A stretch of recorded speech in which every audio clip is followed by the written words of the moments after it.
Spinoza avait-il raison? Ce qu'il a dit sur la fin du Christ est terrifiant. Attendez, arrêtez tout ce que vous êtes en train de faire. Ce que vous allez découvrir dans les prochaines minutes va complètement bouleverser votre vision du monde. Si vous aimez les histoires inspirantes qui remettent en question tout ce que vous pensiez savoir, n'oubliez pas de vous abonner à la chaîne pour ne manquer aucun moment. Et d'ailleurs, dites-moi en commentaire de quel pays regardez-vous cette vidéo et à quelle heure. Je suis curieux de savoir où mes messages arrivent dans le monde. Si vous êtes sur mobile, donnez un coup de pouce à cette vidéo, ça aide énormément à toucher plus de personnes qui ont besoin d'entendre cette vérité. Imaginez un homme si dangereux que sa propre communauté l'a maudit avec des mots si violents que même ses parents n'avaient plus le droit de lui parler. Imaginez un philosophe dont les livres furent brûlés dans toute l'Europe, interdits par les catholiques, les protestants et les juifs simultanément. Maintenant, imaginez que cet homme avait découvert quelque chose de si explosif sur Jésus-Christ que 3 siècles plus tard, les institutions religieuses tremblent encore à la mention de son nom. Cet homme s'appelait Baruch Spinoza. Et ce qu'il a révélé sur le Christ n'est pas une théorie conspirationniste délirante. C'est une déconstruction logique, mathématique, implacable de tout ce que vous avez appris à l'Église. Il n'a pas attaqué la religion avec haine ou mépris. Non, il l'a démantelée avec la précision d'un chirurgien, utilisant uniquement la raison pure et l'observation de la nature. Êtes-vous vraiment prêt à remettre en question tout ce en quoi vous croyez? Parce qu'une fois que vous aurez entendu les arguments de Spinoza, il n'y a pas de retour en arrière possible. Vous ne pourrez plus jamais lire la Bible de la même façon. Vous ne pourrez plus accepter les miracles sans poser des questions. Vous ne pourrez plus croire aveuglément que Christ était Dieu incarné. Mais voici ce qui est vraiment terrifiant. Ce que Spinoza a dit en 1670, la science moderne le confirme aujourd'hui. Les historiens admettent qu'il avait raison sur l'origine de la Bible. Les physiciens reconnaissent que l'univers fonctionne exactement comme il l'a décrit. Les neuroscientifiques découvrent que la conscience émerge précisément selon ses prédictions. Spinoza n'était pas un hérétique fou. Il était juste en avance de 300 ans sur son temps. Alors accrochez-vous, respirez profondément, parce que nous allons plonger dans l'esprit du philosophe le plus dangereux de l'histoire occidentale. Et à la fin de cette exploration, vous devrez choisir, continuer à croire au confort des illusions religieuses, ou accepter la vérité brutale que Spinoza a dévoilée, même si elle détruit tout ce que vous pensiez savoir sur Dieu, Christ et votre propre âme. La question n'est pas de savoir si vous aimez ce que Spinoza a dit. La question est de savoir si vous avez le courage d'affronter la possibilité qu'il avait raison. Et croyez-moi, si vous allez jusqu'au bout de ce voyage intellectuel, votre vision du monde ne sera plus jamais la même. Êtes-vous prêt à franchir cette porte? Parce qu'une fois ouverte, elle ne se referme jamais. Commençons par comprendre qui était cet homme extraordinaire qui a osé défier Dieu lui-même. Amsterdam, 27 juillet 1656. Le soleil commence à peine à se lever sur les canaux de la ville hollandaise quand un jeune homme de 23 ans entre dans la synagogue portugaise. Son nom est Baruch Spinoza, fils de marchands juifs prospères qui ont fui l'Inquisition espagnole pour trouver refuge aux Pays-Bas. C'est un brillant étudiant de la Torah, promis à un grand avenir rabbinique. Mais aujourd'hui, sa vie va basculer dans l'abîme.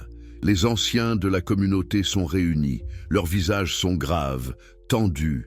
Ils ont entendu des rumeurs terrifiantes sur le jeune Baruch. On dit qu'il pose des questions dangereuses sur Dieu, qu'il doute de l'immortalité de l'âme, qu'il suggère que les anges n'existent pas, qu'il ose affirmer que Moïse n'a pas écrit la Torah. Pire encore, il aurait déclaré que Dieu n'est pas une personne mais une substance impersonnelle, identique à la nature elle-même. Comment en est-il arrivé là? Comment un jeune homme élevé dans la stricte orthodoxie juive a-t-il pu développer des idées aussi radicales? Pour comprendre, nous devons remonter quelques années en arrière. Baruch était un élève exceptionnellement doué. Il maîtrisait l'hébreu, le portugais, l'espagnol, le néerlandais. Il étudiait la Kabbale, le Talmud, les commentaires rabbiniques avec une intensité qui impressionnait ses maîtres. Mais il faisait aussi quelque chose d'inhabituel pour un jeune juif de son époque. Il lisait les philosophes, Descartes, Machiavel, Hobbes, Giordano Bruno. Et c'est là que les problèmes ont commencé. Parce que Spinoza possédait ce don dangereux, cette malédiction intellectuelle qui transforme certains humains en révolutionnaires malgré eux. Il ne pouvait pas simplement accepter ce qu'on lui enseignait. Il devait comprendre, il devait questionner, il devait pousser chaque idée jusqu'à ses dernières conséquences logiques. Et quand vous faites cela avec les textes religieux, quand vous appliquez la même rigueur rationnelle que vous utiliseriez pour résoudre un problème de géométrie, vous découvrez des choses que les autorités religieuses préfèrent garder cachées. Imaginez le jeune Baruch, tard dans la nuit, étudiant la Torah à la lumière des chandelles. Il remarque quelque chose d'étrange. Le Deutéronome décrit la mort de Moïse. Comment Moïse aurait-il pu écrire sur sa propre mort? C'est impossible. Donc, soit c'est un miracle, soit quelqu'un d'autre a écrit ces passages après la mort de Moïse. Mais si quelqu'un d'autre a écrit ces parties, comment savoir quelles autres parties ont été ajoutées ou modifiées par des auteurs ultérieurs? Et si toute la Torah n'est pas l'œuvre de Moïse, alors quelle autorité divine possède-t-elle vraiment? Cette simple observation, cette minuscule fissure dans l'édifice de la foi, allait se transformer en tremblement de terre intellectuel. Parce que Spinoza ne s'est pas arrêté là. Il a commencé à cataloguer toutes les incohérences, toutes les contradictions, tous les anachronismes dans les textes sacrés. Il a découvert que la Bible mentionne des villes qui n'existaient pas à l'époque où les événements décrits auraient eu lieu. Il a trouvé des variations dans les styles d'écriture, suggérant différents auteurs. Il a identifié des passages qui reflétaient clairement des préoccupations politiques de périodes bien postérieures aux événements narrés. Mais voici ce qui a vraiment terrifié les rabbins. Spinoza ne gardait pas ses découvertes pour lui. Il en parlait avec ses amis dans les cafés d'Amsterdam lors de discussions philosophiques. Les rumeurs se sont répandues comme un incendie dans la communauté juive. Ce jeune homme brillant, cet espoir de la génération, était en train de devenir un hérétique dangereux. Les anciens ont d'abord essayé de le raisonner. Ils lui ont offert une pension annuelle généreuse s'il acceptait de garder le silence sur ses doutes. Imaginez cela. Ils étaient prêts à le payer pour qu'il mente, pour qu'il cache la vérité qu'il avait découverte. Mais Spinoza a refusé. Pourquoi? Parce qu'il avait compris quelque chose de fondamental sur la nature humaine. Une fois que vous avez vu la vérité, vous ne pouvez plus faire semblant de ne pas l'avoir vue, vous ne pouvez pas désapprendre ce que vous avez appris. Vivre dans le mensonge, même un mensonge confortable, devient une torture psychologique insupportable. Spinoza préférait la pauvreté et l'isolement à la compromission intellectuelle, et cette décision allait déterminer le reste de sa courte vie. Revenons à ce matin fatidique du 27 juillet. Les anciens ont appelé Baruch devant la congrégation. Ils lui ont donné une dernière chance de se rétracter, de renoncer à ses idées dangereuses, de réaffirmer sa foi dans les dogmes traditionnels. Pouvez-vous imaginer la pression? Toute sa famille était là, ses amis, les gens qu'il avait connus toute sa vie. Une seule phrase, un simple acquiescement, et tout serait pardonné. Il pourrait reprendre sa vie confortable, hériter de l'entreprise familiale, se marier, avoir des enfants, mourir respecté dans sa communauté. Mais Spinoza a regardé ces hommes dans les yeux et a refusé. Il ne pouvait pas trahir sa propre raison. Il ne pouvait pas mentir sur ce qu'il savait être vrai. Et à ce moment précis, l'histoire de la philosophie occidentale a changé pour toujours. Le grand rabbin Saul Lévi Morteira s'est levé. Sa voix tremblait de colère et de tristesse mélangée. Il a commencé à lire le Hérem, le décret d'excommunication le plus sévère jamais prononcé dans l'histoire de la communauté juive d'Amsterdam. Les mots étaient terrifiants. Écoutez bien ce qu'il disait, parce que cela révèle à quel point les autorités religieuses craignaient les idées de cet homme de 23 ans. Ils l'ont maudit pendant le jour et pendant la nuit. Ils l'ont maudit quand il dormait et quand il se réveillait. Ils l'ont maudit quand il entrait et quand il sortait. Que Dieu ne lui pardonne jamais. Que la colère et la fureur divine s'abattent sur lui, que son nom soit effacé du livre de la vie. Personne ne devait lui parler, personne ne devait rester sous le même toit que lui, personne ne devait se tenir à moins de 4 coudées de lui, personne ne devait lire ses écrits. Pourquoi une telle violence verbale? Pourquoi cette rage absolue contre un jeune homme qui ne faisait que poser des questions? Parce que les rabbins comprenaient quelque chose que nous oublions souvent. Les idées sont plus dangereuses que les épées. Un soldat peut tuer 100 personnes, mais une idée peut détruire un empire, renverser une religion, transformer la conscience de millions d'individus à travers les siècles. Et Spinoza portait en lui des idées qui menaçaient l'existence même de la religion organisée. Sa propre mère était morte quand il avait 6 ans. Son père avait essayé de faire de lui un bon juif orthodoxe, un pilier de la communauté. Maintenant, ce père devait faire semblant que son fils n'existait plus. Sa sœur Rebecca, qui l'aimait, ne pouvait plus lui adresser la parole. Les amis qu'il avait eus toute sa vie devaient traverser la rue pour l'éviter. Il était devenu un fantôme, vivant mais mort pour tous ceux qui l'avaient connu. Comment survivez-vous à cela ? Comment gardez-vous votre santé mentale quand le monde entier vous rejette pour avoir dit la vérité? Spinoza a fait quelque chose de remarquable. Il a transformé son ostracisme en liberté. Puisqu'il n'avait plus rien à perdre, plus de réputation à protéger, plus de communauté à satisfaire, il pouvait poursuivre la vérité sans compromis. Il a quitté Amsterdam pour s'installer dans de petits villages hollandais où personne ne le connaissait. Il a appris le métier de polisseur de lentilles pour gagner sa vie modestement.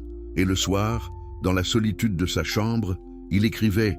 Il développait un système philosophique si radical, si complet, si logiquement implacable qu'il allait ébranler les fondements même de la civilisation occidentale.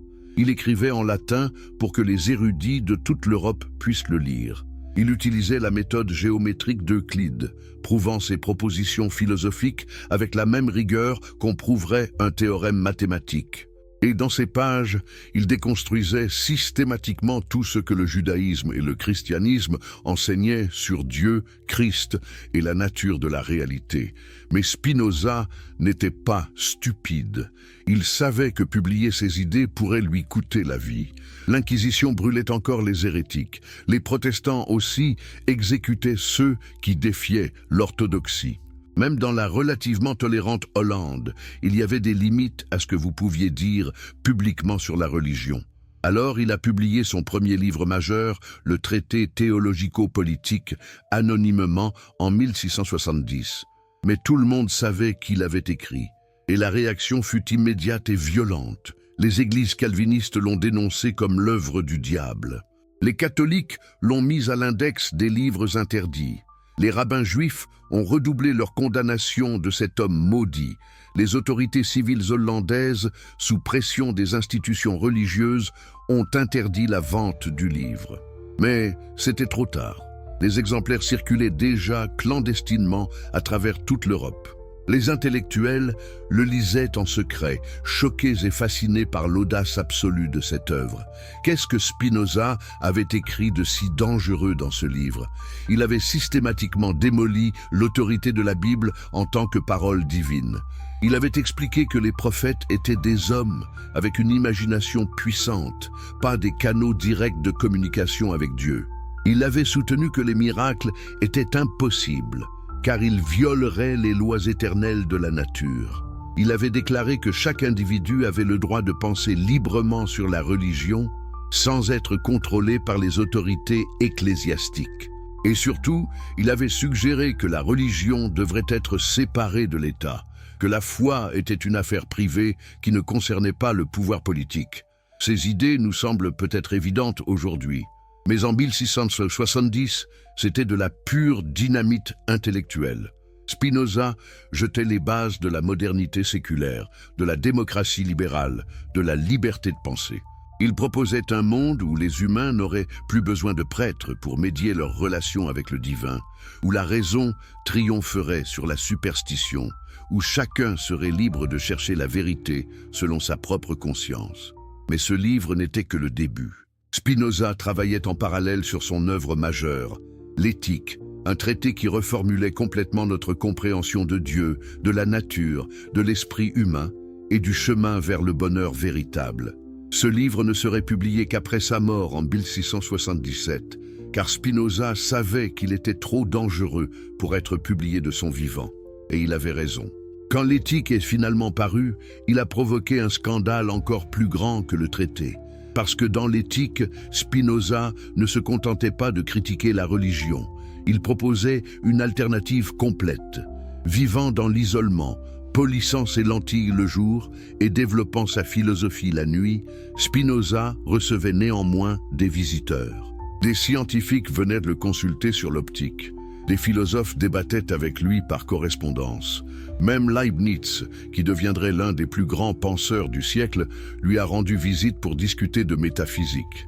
Et tous repartaient profondément troublés, car discuter avec Spinoza, c'était comme regarder directement dans le soleil de la vérité pure. C'était aveuglant, désorientant, et vous ne pouviez plus voir le monde de la même façon après. En 1673, l'électeur palatin, impressionné par la réputation intellectuelle de Spinoza, lui a offert une chaire de professeur à l'université de Heidelberg. C'était une offre extraordinaire pour un homme excommunié, sans diplôme universitaire formel, qui gagnait sa vie en polissant des vers. Imaginez la tentation, la sécurité financière, le prestige académique, la chance d'influencer une nouvelle génération d'étudiants. Une vie confortable dans une grande université plutôt que la pauvreté dans un village isolé. Mais l'offre venait avec une condition. Il devait s'abstenir de troubler la religion publiquement établie, et Spinoza a refusé. Il a écrit une lettre poliment déclinant l'offre, expliquant qu'il ne pouvait accepter aucune restriction sur sa liberté de penser. Il préférait rester pauvre et libre plutôt que riche et censuré. Cette décision révèle le cœur du personnage de Spinoza. Pour lui, la liberté intellectuelle n'était pas négociable. C'était plus précieuse que n'importe quelle somme d'argent ou position sociale.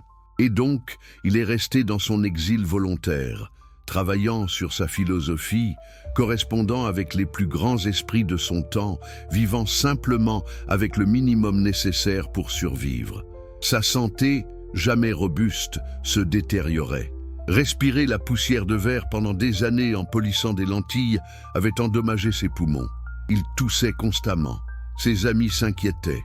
Mais il continuait à écrire, sachant que son temps était compté, pressé de terminer son œuvre avant que la mort ne l'emporte. En février 1677, à l'âge de 44 ans seulement, Baruch Spinoza est mort dans sa chambre modeste à La Haye. Il était seul, sauf pour son propriétaire et ami. Pas de famille, pas de cérémonie religieuse, pas de monument funéraire élaboré. Juste un penseur solitaire s'éteignant tranquillement, emportant avec lui des secrets sur la nature de Dieu que le monde n'était pas encore prêt à entendre. Mais ses amis savaient ce qu'il avait laissé. Dans ses manuscrits, ils ont trouvé l'éthique complète, ainsi que d'autres œuvres inachevées. Malgré les risques, ils ont décidé de publier ces œuvres complètes quelques mois après sa mort. Et c'est là que le véritable impact de Spinoza a commencé à se faire sentir à travers l'Europe. Qui était vraiment cet homme? Un athée déguisé en philosophe comme le prétendaient ses ennemis? Ou le penseur le plus profondément religieux de son époque comme le suggéraient ses défenseurs? La vérité est plus complexe et plus fascinante. Spinoza était un mystique rationnel, un homme qui cherchait Dieu avec une intensité spirituelle authentique, mais qui refusait d'abandonner la raison dans cette quête. Il aimait Dieu d'un amour intellectuel pur, ce qu'il appelait « amor dei intellectualis ». Mais son Dieu n'était pas le Dieu des églises et des synagogues. Et c'est ce Dieu, radicalement redéfini, qui allait menacer toute la structure du christianisme. Parce que si le Dieu de Spinoza était vrai, alors Christ ne pouvait pas être ce que l'Église prétendait qu'il était. Les miracles devenaient impossibles. La résurrection n'avait aucun sens. La Trinité violait les principes fondamentaux de la logique. Et le plan de salut entier du christianisme s'effondrait comme un château de cartes. Maintenant que nous comprenons qui était Spinoza et pourquoi il était si dangereux, plongeons dans ce qu'il a réellement dit sur Christ. Préparez-vous, car ce que vous allez entendre va secouer les fondations même de votre foi. Imaginez que vous êtes un chrétien dévot vivant au XVIIe siècle. Toute votre vie tourne autour d'une croyance centrale absolue. Jésus-Christ était Dieu incarné. Le Créateur de l'univers s'est fait homme, est né d'une vierge, a marché sur cette terre pendant 33 ans, est mort sur une croix pour racheter vos péchés, et est ressuscité 3 jours plus tard pour prouver sa divinité. C'est le cœur du christianisme. Sans cette croyance, tout le reste s'effondre. L'Église, les sacrements, le salut, tout dépend de cette vérité fondamentale. Et puis arrive Spinoza. Et avec la froideur implacable d'un mathématicien résolvant une équation, il démontre que c'est logiquement impossible. Christ ne pouvait pas être Dieu, pas parce que Spinoza le détestait, pas parce qu'il voulait détruire la foi des autres, mais simplement parce que les faits et la logique ne supportent pas cette conclusion. Laissez-moi vous expliquer comment il est arrivé à cette conclusion terrifiante. Commençons par comprendre le Dieu de Spinoza. C'est crucial, car toute sa critique du Christ découle de sa conception radicale de la divinité. Pour Spinoza, Dieu n'est pas une personne. Dieu n'est pas un vieux barbu assis sur un trône dans les nuages, jugeant les actions humaines. Dieu n'a pas de volonté, pas d'intention, pas d'émotion. Dieu ne se met pas en colère contre le péché. Il ne récompense pas les bonnes actions.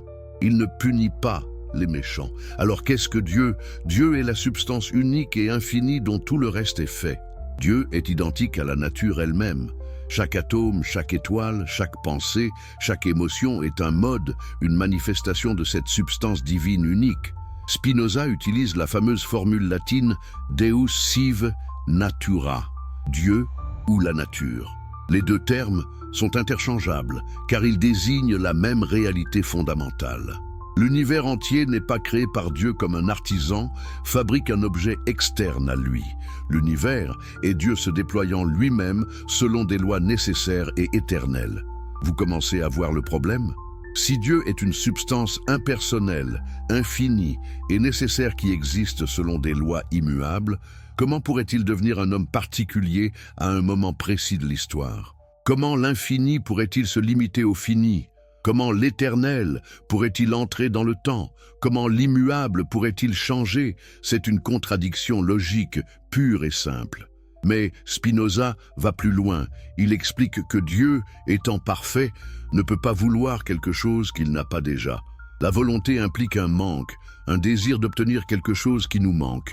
Mais Dieu, par définition, est complet, total, absolument parfait. Il ne peut rien désirer car il possède déjà tout. Donc, l'idée même que Dieu aurait voulu s'incarner en Christ pour sauver l'humanité est absurde. Cela impliquerait que Dieu ressentait un manque, qu'il était insatisfait de sa création, qu'il devait intervenir pour corriger une erreur. Mais un Dieu parfait ne fait pas d'erreur qui nécessite correction. Réfléchissez à ce que cela signifie. Si Spinoza a raison, alors l'incarnation est impossible, pas improbable. Pas difficile à croire, logiquement impossible. C'est comme demander à un carré d'être rond. Les propriétés de Dieu et les propriétés d'un homme sont mutuellement exclusives. Dieu est infini, l'homme est fini. Dieu est éternel, l'homme est temporel. Dieu est nécessaire, l'homme est contingent. Dieu est immuable, l'homme change constamment. Comment ces oppositions absolues pourraient-elles coexister dans une seule personne? Les théologiens chrétiens ont eu des siècles pour essayer de résoudre ce problème. Ils ont inventé des concepts complexes comme hypostase, double nature, union hypostatique. Ils ont écrit des milliers de pages de subtiles distinctions métaphysiques pour expliquer comment Christ pouvait être pleinement Dieu et pleinement homme simultanément. Et Spinoza démonte tout cela avec une simplicité brutale. Toutes ces théories élaborées ne sont que des tours de passe-passe verbaux qui cachent une impossibilité fondamentale. Vous pouvez jongler avec les mots autant que vous voulez, mais vous ne pouvez pas faire d'une contradiction logique une vérité. Mais attendez, protestent les croyants. Vous limitez Dieu avec votre logique humaine. Pour Dieu, tout est possible. Si Dieu veut s'incarner, il peut le faire, même si cela semble impossible à notre raison limitée. Les voies de Dieu sont mystérieuses et dépassent notre compréhension. Et voici la réponse dévastatrice de Spinoza. Si vous abandonnez la logique, si vous dites que Dieu peut faire des choses contradictoires, alors vous détruisez toute possibilité de connaissance rationnelle. Si Dieu peut faire qu'un carré soit rond, alors les mathématiques n'ont plus de sens. Si Dieu peut faire que 2 plus 2 égale 5, alors nous ne pouvons rien savoir avec certitude. Invoquer le mystère, c'est admettre que vous n'avez pas d'argument rationnel. C'est capituler intellectuellement. De plus, dit Spinoza, la nature de Dieu n'est pas mystérieuse du tout. Elle est parfaitement compréhensible par la raison humaine. En fait, notre capacité à raisonner est elle-même une partie de Dieu, car nous sommes des modes de la substance divine. Quand nous pensons clairement et logiquement, nous participons à la pensée divine elle-même. Donc, rejeter la logique au nom de Dieu, c'est en réalité rejeter Dieu lui-même. Alors qui était vraiment Jésus selon Spinoza? Il était un homme remarquable certes, un enseignant moral d'une profondeur exceptionnelle, un sage qui comprenait intuitivement certaines vérités fondamentales sur la nature humaine et la vie éthique, mais simplement un homme avec toutes les limitations que cela implique. Il est né naturellement d'une femme, probablement avec un père biologique ordinaire, bien que Spinoza soit diplomatiquement vague sur ce point.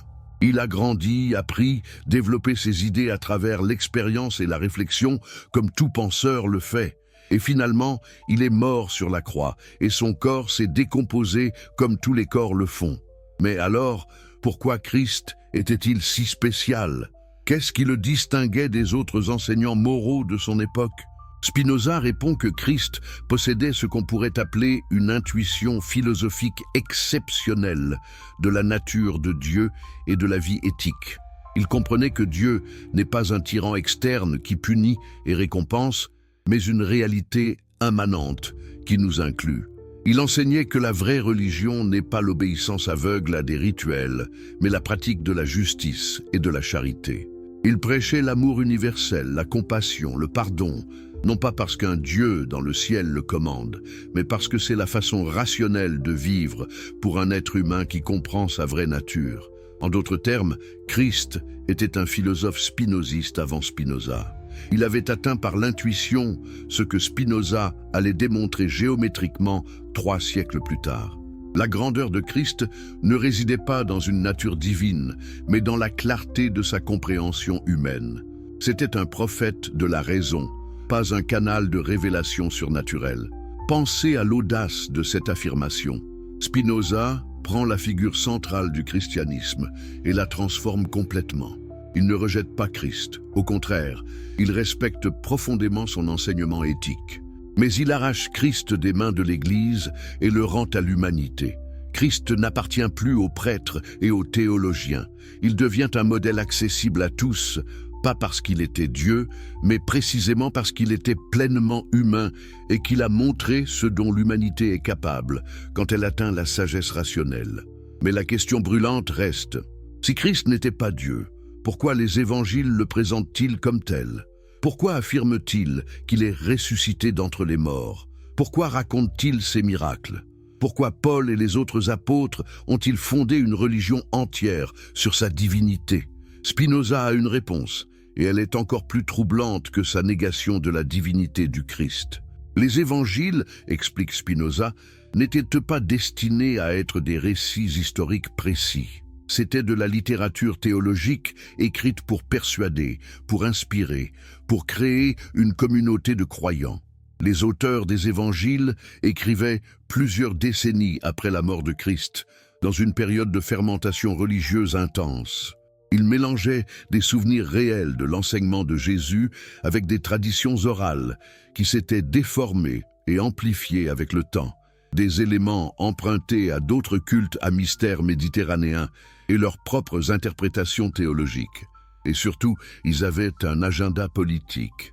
Les premiers chrétiens étaient une secte minuscule et persécutée au sein du judaïsme, puis face à l'Empire romain. Pour survivre et grandir, ils devaient présenter leur leader comme quelqu'un d'unique, de spécial, de divin. Ils devaient expliquer pourquoi, malgré le fait que leur Messie avait été exécuté comme un criminel commun, il restait digne de foi et d'adoration. La solution: transformer sa défaite apparente en victoire cosmique. Sa mort n'était pas un échec, mais un sacrifice intentionnel. Sa crucifixion n'était pas une humiliation, mais le salut de l'humanité. Et pour rendre tout cela crédible, ils ont ajouté la résurrection miraculeuse. Comprenez-vous ce que Spinoza suggère ici? Il ne dit pas que les auteurs des évangiles étaient des menteurs malveillants qui ont consciemment inventé des fables. Il dit qu'ils étaient des croyants sincères qui ont utilisé les outils littéraires et rhétoriques de leur époque pour transmettre ce qu'ils croyaient être une vérité spirituelle profonde. Le problème est que les générations suivantes ont pris littéralement ce qui était censé être métaphorique. Elles ont transformé la poésie théologique en dogme factuel, et l'Église institutionnelle a construit un empire de pouvoir sur cette confusion entre littéral et symbolique. Mais pourquoi cette confusion a-t-elle persisté si longtemps? Pourquoi des milliards de personnes à travers les siècles ont-elles accepté la divinité du Christ sans questionner? Spinoza identifie plusieurs raisons psychologiques et sociologiques. D'abord, le désir humain de certitude face à la mort. Nous voulons désespérément croire qu'il y a quelque chose après, que notre conscience ne s'éteindra pas simplement comme une flamme.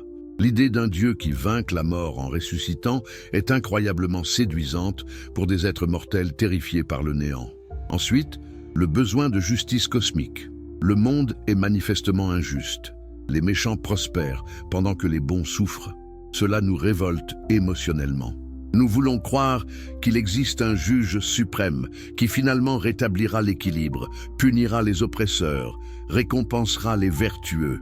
Un Christ divin qui jugera les vivants et les morts, satisfait ce désir profond d'ordre moral.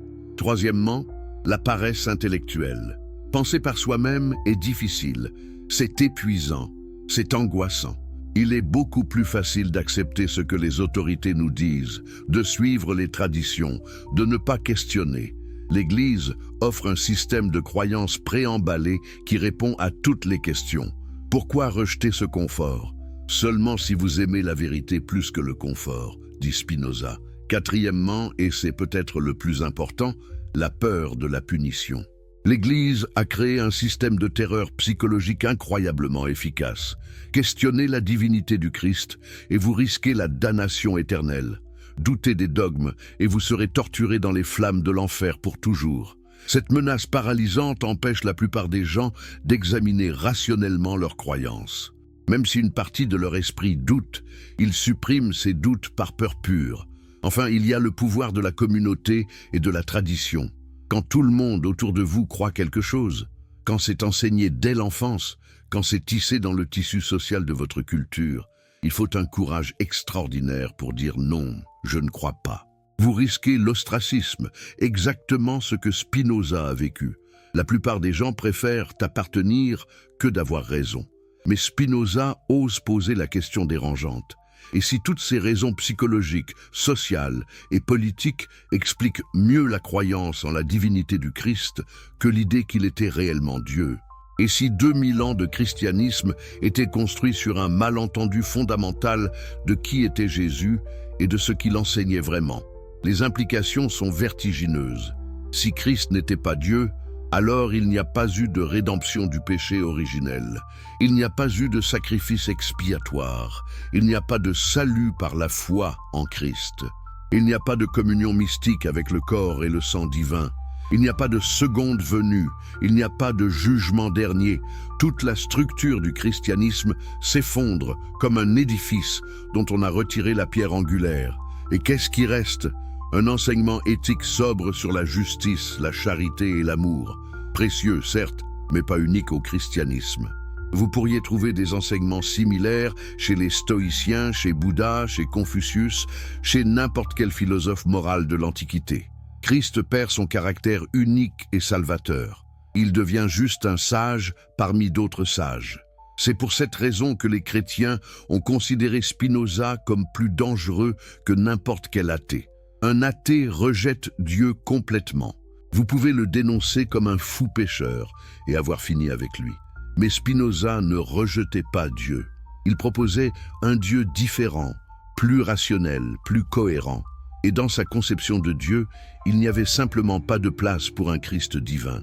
Ce n'était pas de la malveillance, c'était de la logique pure. Alors la question que vous devez vous poser maintenant est celle-ci. Pouvez-vous identifier une faille dans le raisonnement de Spinoza? Où est-ce qu'il se trompe exactement? À quel point précis son argument logique échoue-t-il?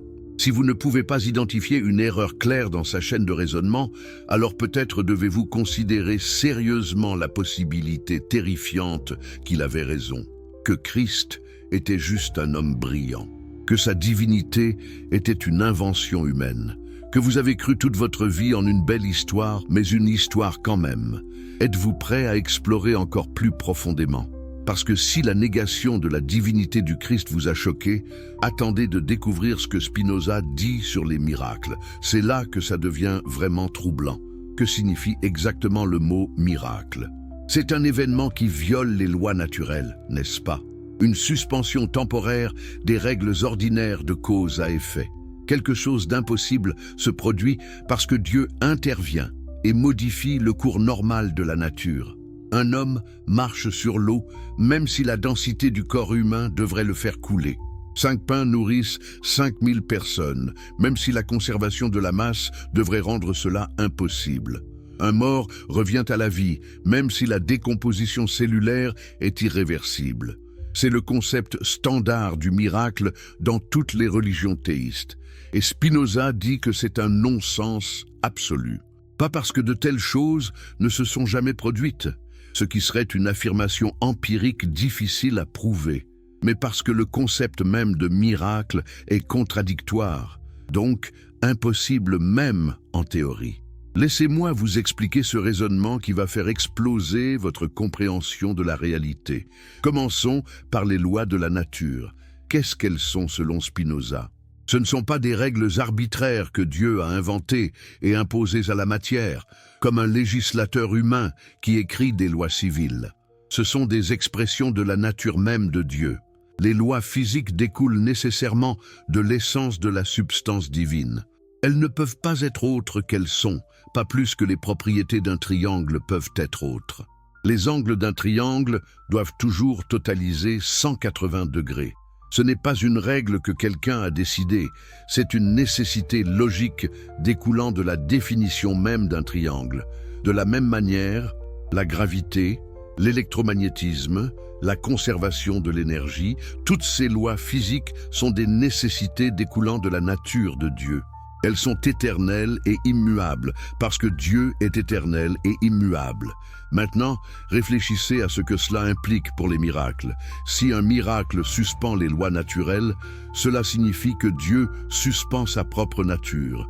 Mais c'est contradictoire. Dieu ne peut pas agir contre sa propre nature, pas plus que vous ne pouvez agir contre votre propre nature. Si vous êtes un mammifère, vous ne pouvez pas soudainement respirer sous l'eau comme un poisson. Votre nature mammifère le rend impossible. Maintenant, considérez cet argument sous un autre angle. Supposons qu'un miracle se produise réellement. Supposons que Jésus ait vraiment multiplié les pains et les poissons. Qu'est-ce que cela révèle sur Dieu? Cela révèle que les lois qu'il a établies n'étaient pas parfaites. Elles nécessitaient une correction occasionnelle. Mais si Dieu est parfait et omniscient, pourquoi créerait-il un univers qui nécessite des interventions correctives? C'est comme un architecte qui construit une maison puis doit constamment la réparer parce que la structure était défectueuse dès le départ. Un bon architecte fait les choses bien du premier coup. De plus, si Dieu peut intervenir miraculeusement quand il le souhaite, pourquoi ne le fait-il pas constamment pour prévenir toute la souffrance humaine? Pourquoi multiplie-t-il des pains pour 5000 personnes un jour, mais laisse des millions mourir de faim tous les autres jours? Pourquoi guérit-il un aveugle occasionnel, mais ignore des milliards d'autres malades? Cette sélectivité arbitraire des miracles rend Dieu capricieux et injuste, pas omnibienveillant. Les théologiens ont une réponse standard à cela. Dieu agit de manière mystérieuse. Ses raisons pour intervenir parfois et pas d'autres fois dépassent notre compréhension. Mais Spinoza détruit cette défense. Si nous ne pouvons pas comprendre les raisons de Dieu, alors nous ne pouvons jamais savoir si un événement inhabituel est un miracle divin ou simplement un phénomène naturel rare que nous ne comprenons pas encore. Comment faites-vous la différence? Il n'y a aucun critère rationnel. Prenez l'exemple de la foudre. Pendant des millénaires, les gens croyaient que la foudre était un miracle, une manifestation directe de la colère de Zeus ou de Yahvé ou de quel que soit le dieu local. Maintenant, nous comprenons que c'est une décharge électrique naturelle causée par la différence de potentiel entre nuages et sol. Ce qui semblait surnaturel était parfaitement naturel. Nous manquions juste la connaissance scientifique pour l'expliquer. Spinoza généralise ce principe. Tout ce que nous appelons miracle est soit une incompréhension de la nature, soit une fiction littéraire, soit une hallucination, soit un mensonge délibéré, mais jamais une vraie violation des lois naturelles, parce que de telles violations sont logiquement impossibles. Les lois de la nature gouvernent tout, toujours, sans exception. Il n'y a pas de vacances, pas de congés, pas de jours où Dieu décide de les suspendre pour impressionner les humains. Maintenant, appliquons cette analyse aux miracles spécifiques attribués à Christ. Jésus aurait marché sur l'eau. D'abord, comment le savons-nous? Parce que des gens qui n'étaient pas là, écrivant des décennies après l'événement supposé, basant leur récit sur des traditions orales multiples fois racontées et déformées, l'ont affirmé dans un livre. Ce n'est pas exactement une preuve solide selon les standards modernes. Mais même si nous acceptons que quelque chose s'est passé ce jour-là sur le lac de Tibériade, devons-nous conclure que c'était surnaturel? Peut-être que Jésus marchait sur une pierre plate juste sous la surface de l'eau que les disciples ne pouvaient pas voir dans l'obscurité ou le brouillard. Peut-être que c'était une parabole sur avoir foi pendant les tempêtes de la vie et plus tard, quelqu'un l'a prise littéralement. Peut-être que c'était une exagération poétique par des disciples qui voulaient transmettre combien ils admiraient leur maître. Toutes ces explications sont naturelles et plausibles. Pourquoi sauter immédiatement à une explication surnaturelle qui viole tout ce que nous savons sur la physique? Ou prenez la multiplication des pains et des poissons. 5 pains et 2 poissons nourrirent 5000 personnes avec 12 paniers de reste. C'est physiquement impossible. La matière ne se crée pas spontanément. La loi de conservation de la masse est l'une des plus fondamentales de la physique. Alors, qu'est-ce qui s'est vraiment passé?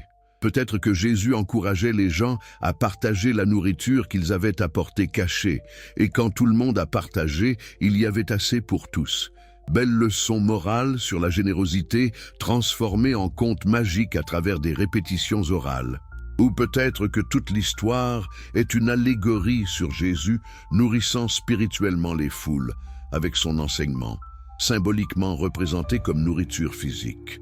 Spinoza ne dit pas que chaque histoire d'évangile est pure invention. Il suggère que derrière beaucoup de récits miraculeux, il y avait probablement un noyau d'événements réels, mais modestes et naturels. Avec le temps, l'embellissement littéraire, le désir de glorifier le maître et l'influence d'autres mythologies méditerranéennes ont transformé ces événements naturels en spectacles surnaturels. C'est un processus documenté dans l'étude comparative des religions. Des légendes se développent autour de figures charismatiques. Plus elles sont racontées, plus elles deviennent exagérées et fantastiques. Mais attendez, qu'en est-il des guérisons? Les évangiles rapportent de nombreux cas où Jésus a guéri des aveugles, des paralytiques, des lépreux. Spinoza a aussi une explication naturelle pour cela. Beaucoup de maladies ont des composantes psychosomatiques. La foi et l'espoir peuvent déclencher des processus de guérison naturelle dans le corps. Un guérisseur charismatique qui inspire confiance peut produire des améliorations réelles chez certains patients, pas par miracle, mais par l'effet placebo bien documenté. De plus, certains des malades guéris avaient peut-être des conditions temporaires qui auraient de toute façon guéri naturellement, et le timing coïncidait avec la rencontre avec Jésus. Spinoza pousse encore plus loin. Il note que les évangiles ne rapportent aucun cas de Jésus guérissant des conditions vraiment impossibles à feindre. Il n'a jamais fait repousser un membre amputé. Il n'a jamais guéri quelqu'un de trisomie. Il n'a jamais fait grandir un nain à taille normale. Les guérisons qu'il aurait accomplies sont toutes des conditions qui pourraient avoir des explications naturelles, soit psychosomatiques, soit diagnostic erroné initial. Et la résurrection de Lazare, Jésus aurait ressuscité son ami qui était mort depuis 4 jours. Encore une fois, comment savons-nous que Lazare était vraiment mort? Les diagnostics médicaux de l'époque étaient primitifs. Beaucoup de comas ou de catalepsie ont été confondus avec la mort. Il est possible que Lazare était dans un état de mort apparente et l'intervention de Jésus l'a simplement réveillé. Ou peut-être que toute l'histoire est symbolique, représentant le pouvoir de l'enseignement de Jésus pour revivifier spirituellement ceux qui sont morts intérieurement. Mais le plus grand miracle de tous, celui sur lequel repose tout le christianisme, est la résurrection de Jésus lui-même. Spinoza aborde cela avec précaution mais fermeté. Si nous acceptons que les lois de la nature ne peuvent être violées, alors la résurrection physique est impossible. Un corps mort depuis 3 jours ne peut pas revenir à la vie. La décomposition cellulaire a commencé. Le cerveau privé d'oxygène a subi des dommages irréversibles. Il n'y a aucun mécanisme naturel qui pourrait inverser tout cela. Alors qu'est-ce qui s'est passé ? Spinoza suggère plusieurs possibilités. Peut-être que le corps a été volé par les disciples, créant la légende de la résurrection. Peut-être que Jésus n'était pas complètement mort quand il a été descendu de la croix et a brièvement récupéré avant de mourir vraiment. Peut-être que les apparitions post-résurrection étaient des hallucinations collectives causées par le chagrin et le traumatisme psychologique des disciples. Ou peut-être que la résurrection était toujours comprise métaphoriquement par les premiers chrétiens, l'enseignement et l'influence de Jésus vivant à travers ses disciples. Et ce n'est que plus tard que cela a été réinterprété comme résurrection physique littérale. Ce qui est intéressant, c'est que Spinoza lui-même était conscient qu'il ne pourrait jamais prouver définitivement ce qui s'est réellement passé il y a 2000 ans. Il ne prétend pas avoir un reportage d'actualité du tombeau vide. Son point est différent et plus fort. Étant donné que la résurrection physique viole les lois immuables de la nature, et étant donné qu'il existe des explications naturelles alternatives plausibles, la rationalité nous oblige à préférer ces explications naturelles, même si nous ne pouvons pas prouver avec certitude laquelle est correcte. C'est le principe du rasoir d'Occam. Quand vous avez 2 explications pour le même phénomène, préférez la plus simple qui ne multiplie pas les entités au-delà de la nécessité. L'explication surnaturelle nécessite que nous supposions l'existence d'un Dieu qui peut suspendre les lois naturelles. L'explication naturelle ne nécessite que ce que nous savons déjà exister, la psychologie humaine, la transmission orale imparfaite, l'embellissement littéraire. Laquelle est plus économique intellectuellement ? Les croyants protestent. Mais si vous rejetez tous les miracles, vous rendez la Bible sans valeur. Spinoza répond « pas du tout ». Les textes sacrés ont une valeur immense si vous les lisez correctement, comme littérature morale et poétique, pas comme reportage factuel. Les paraboles de Jésus sont profondes, même si elles décrivent des événements fictifs. Le sermon sur la montagne est inspirant même si Jésus ne l'a jamais prononcé exactement de cette façon. La valeur spirituelle d'un texte ne dépend pas de son exactitude historique. En fait, Spinoza va jusqu'à suggérer que l'obsession des croyants pour les miracles est une forme de superstition qui rate l'essence du message religieux. Les vrais enseignements de Jésus concernaient la justice, la charité, l'amour. Ils ne nécessitaient aucun miracle pour être vrais ou utiles. En transformant Jésus en magicien performant des tours surnaturels, l'Église a détourné l'attention de son enseignement moral réel vers un spectacle sensationnel qui impressionne mais n'édifie pas vraiment. Pensez à la psychologie derrière notre fascination pour les miracles. Pourquoi voulons-nous désespérément croire en eux ? Parce qu'ils nous rassurent que nous ne sommes pas seuls dans un univers indifférent. Ils suguent. La Bible n'est pas la parole de Dieu.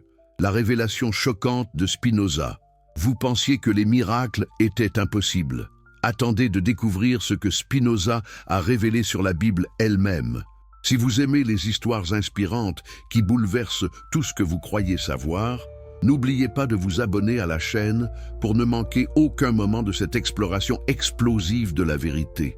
Et dites-moi en commentaire, de quel pays regardez-vous cette vidéo et à quelle heure? Je suis fasciné de savoir où dans le monde mes messages arrivent. Si vous êtes sur mobile, donnez un coup de pouce à cette vidéo, ça aide énormément à toucher plus de personnes qui ont besoin d'entendre ces révélations. Imaginez que vous êtes un chrétien du XVIIe siècle. Toute votre vie, on vous a enseigné une vérité absolue et incontestable. La Bible est la parole littérale de Dieu. Chaque mot, chaque virgule, chaque lettre a été dictée par le Créateur de l'univers à des scribes humains. Moïse a personnellement écrit les 5 premiers livres sous la dictée divine sur le mont Sinaï. Les prophètes ont retranscrit exactement ce que Dieu leur a communiqué. Les évangélistes ont rapporté avec précision parfaite les paroles et actions de Jésus. Douter d'un seul mot de la Bible, c'est douter de Dieu lui-même. Et puis arrive Spinoza avec son traité théologico-politique publié anonymement en 1670. Et dans ce livre explosif, il démolit systématiquement cette croyance fondamentale. Il ne le fait pas avec rage ou mépris. Il ne cherche pas à blesser les croyants. Non, il applique simplement une analyse textuelle rigoureuse, exactement comme vous analyseriez n'importe quel document historique ancien. Et ce qu'il découvre est dévastateur. Comment un livre peut-il menacer des empires ? Comment des pages écrites par un philosophe solitaire peuvent-elles ébranler des institutions millénaires? Parce que ces pages contenaient une vérité que personne n'osait dire à voix haute. La Bible n'est pas la parole de Dieu. C'est une collection de textes humains, écrits par des hommes avec des agendas politiques, modifiés à travers les siècles, pleins d'erreurs et de contradictions. Et si Spinoza avait raison, alors toute l'autorité de l'Église s'effondrait comme un château de cartes. Commençons par le commencement. Le Pentateuque, les 5 premiers livres de la Bible. Genèse, Exode, Lévitique, Nombre, Deutéronome. Depuis plus de 2000 ans, Juifs et chrétiens affirment avec certitude absolue que Moïse en est l'auteur. Comment le savons-nous? Parce que la tradition le dit. Parce que Jésus, dans les évangiles, fait référence à la loi de Moïse. Parce que Paul parle des écrits mosaïques. C'est évident, non? Tout le monde le sait.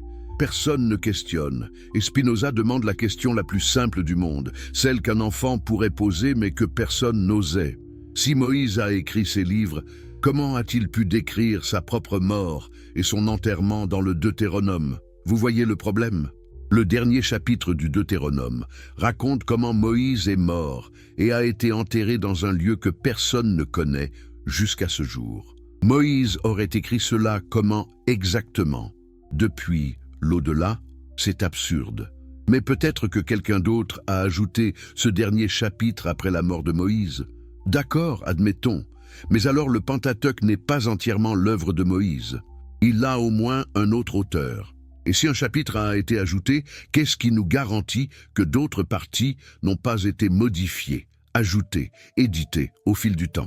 Comment faire confiance au reste si nous savons déjà qu'il n'est pas homogène? Spinoza ne s'arrête pas là. Il commence à cataloguer méticuleusement toutes les anomalies du Pentateuque. Par exemple, la Genèse mentionne que certaines choses existaient jusqu'à ce jour où Moïse écrivait. Mais comment Moïse pouvait-il parler de ce qui existait jusqu'à son propre présent?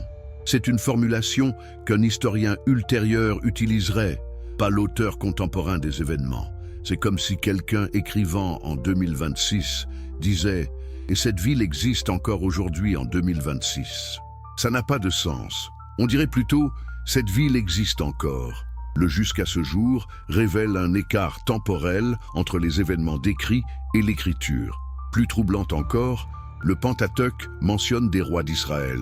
Mais Moïse est mort avant que les Israélites n'entrent en Canaan, bien avant l'établissement de la monarchie israélite des siècles plus tard. Comment Moïse aurait-il pu faire référence à des rois qui n'existeraient que des générations après sa mort? C'est impossible, à moins que ces passages aient été écrits rétroactivement par quelqu'un vivant à l'époque monarchique. Spinoza identifie également des doublons et des contradictions internes. Dans la Genèse, il y a deux récits différents de la création, avec des ordres différents dans lesquels Dieu crée les choses. Il y a deux versions différentes de l'histoire du déluge, avec des détails contradictoires sur combien d'animaux Noé a pris dans l'arche.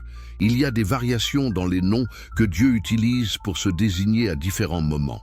Parfois c'est Elohim, parfois c'est Yahvé, parfois c'est d'autres appellations.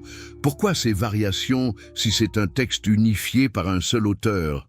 La réponse que Spinoza propose est révolutionnaire pour son époque, mais acceptée aujourd'hui par presque tous les biblistes académiques. Le Pentateuque n'a pas été écrit par une seule personne.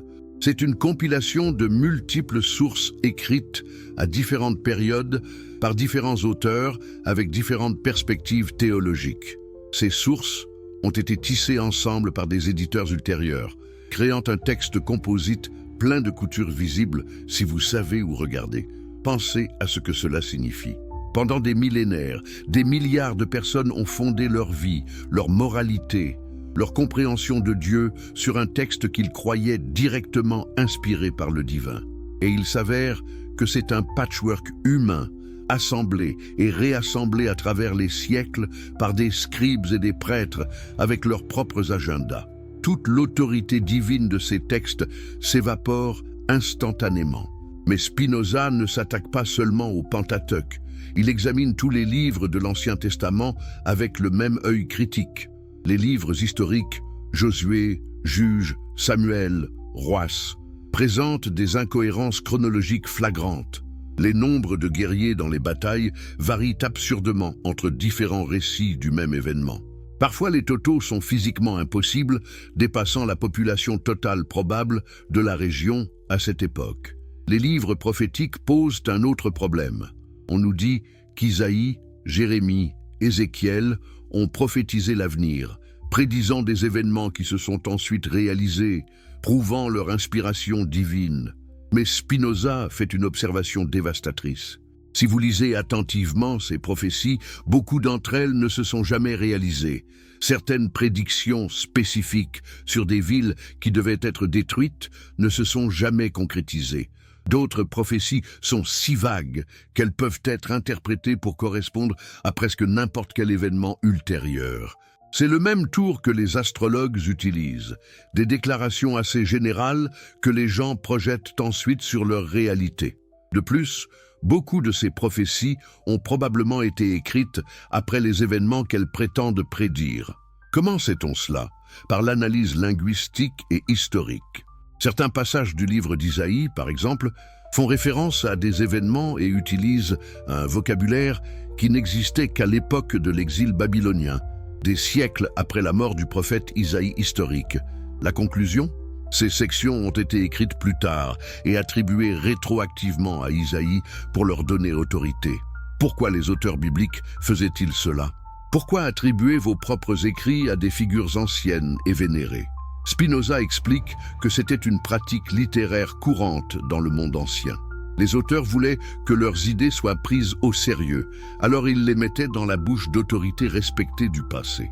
Ce n'était pas considéré comme malhonnête à l'époque, juste une convention littéraire. Mais cela signifie que nous ne pouvons pas faire confiance aux attributions d'auteurs traditionnels de la plupart des livres bibliques.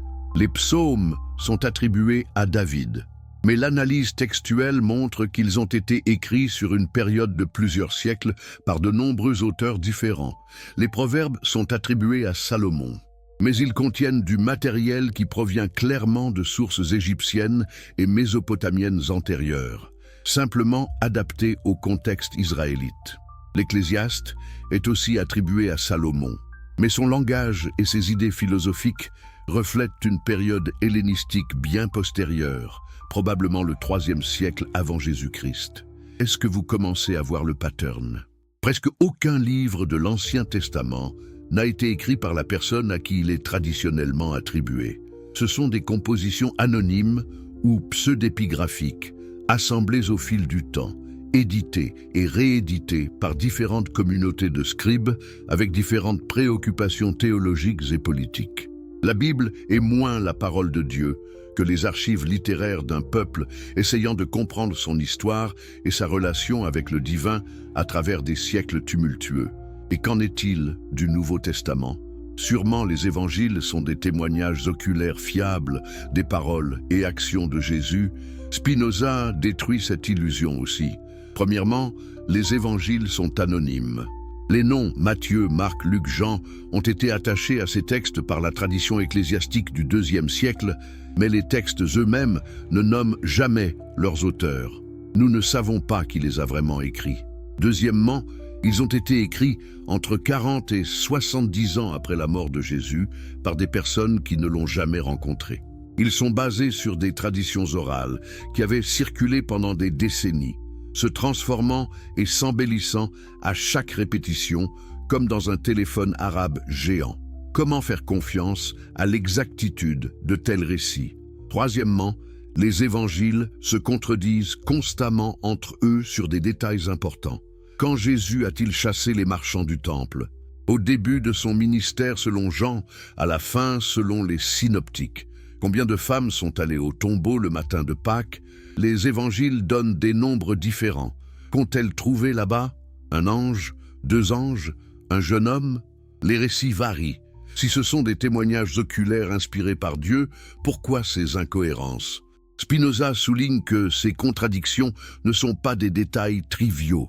Elles révèlent que les auteurs des évangiles écrivaient avec des objectifs théologiques différents, s'adressant à des communautés différentes et n'étaient pas préoccupés par la précision historique factuelle de la manière moderne. Ils créaient des récits théologiques pour transmettre des vérités spirituelles telles qu'ils les comprenaient, pas des reportages journalistiques. Prenez le récit de la naissance de Jésus. Matthieu et Luc sont les seuls évangiles à mentionner une naissance virginale, et leurs récits sont complètement différents et irréconciliables. Matthieu a la famille de Jésus vivant à Bethléem, fuyant en Égypte après sa naissance pour échapper à Hérode, puis s'installant à Nazareth. Luc a la famille vivant à Nazareth, voyageant à Bethléem pour un recensement, puis retournant directement à Nazareth. Pas de fuite en Égypte, pas de massacre des innocents. Ce sont 2 histoires complètement différentes. Au moins, l'une d'elles doit être incorrecte. Et probablement les 2 sont des fictions théologiques créées pour lier Jésus aux prophéties messianiques de l'Ancien Testament. Et qu'en est-il de Paul, dont les lettres constituent la partie la plus ancienne du Nouveau Testament? Spinoza note que Paul, écrivant à peine 20 à 30 ans après la mort de Jésus, ne mentionne presque rien sur la vie terrestre de Jésus. Pas de récit de naissance, pas de miracle spécifique, pas de parabole. Paul s'intéresse uniquement au Christ crucifié et ressuscité, au Christ cosmique, pas au Jésus historique. C'est étrange si Jésus avait vraiment accompli tous ces miracles spectaculaires que les évangiles décrivent plus tard. Pourquoi Paul n'en parle-t-il jamais? La réponse que suggère Spinoza est inconfortable. La plupart des histoires miraculeuses sur Jésus ont été développées plus tard, après que Paul ait écrit ses lettres. Le Jésus historique que Paul connaissait par tradition orale était probablement bien plus sobre. Un enseignant de sagesse qui a été exécuté et dont les disciples ont cru qu'il était ressuscité spirituellement. Les évangiles écrits 40 à 60 ans plus tard ont amplifié et mythologisé cette figure, ajoutant miracle, naissance virginale, récits de résurrection physique détaillés pour rivaliser avec les dieux sauveurs d'autres cultes à mystères qui étaient populaires dans le monde méditerranéen. Maintenant, considérez les implications énormes de tout cela. Si la Bible n'est pas la parole de Dieu, mais une collection de documents humains faillibles, alors sur quelle base l'Église fonde-t-elle son autorité? Comment les prêtres peuvent-ils prétendre connaître la volonté de Dieu s'ils la tirent d'un livre plein d'erreurs et de contradictions écrits par des humains avec des agendas politiques?